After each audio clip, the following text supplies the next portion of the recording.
L'UMP a déjà un candidat pour 2012, il s'agit de Nicolas Sarkozy. Reste maintenant au parti de la majorité présidentielle à se mettre en ordre de bataille pour l'élection de l'an prochain. C'était l'objectif de cette réunion.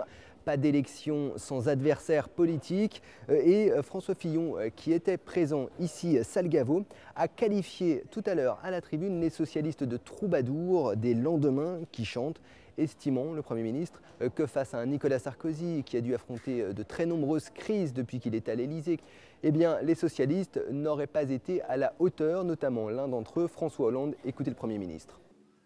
Comme si présider la France de 2012, c'était présider tranquillement nos affaires. Ceux qui, dans l'opposition, se font forts d'instaurer une présidence normale ne savent pas de quoi ils parlent. Pour avoir une chance de l'emporter l'an prochain, l'UMP le sait, la droite doit être unie dès le premier tour de l'élection présidentielle.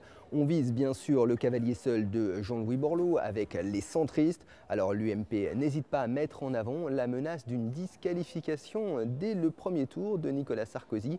Une sorte de 21 avril à l'envers. Jean-Louis Borloo aura peut-être à cœur d'y répondre demain. Il réunit ses troupes en région parisienne.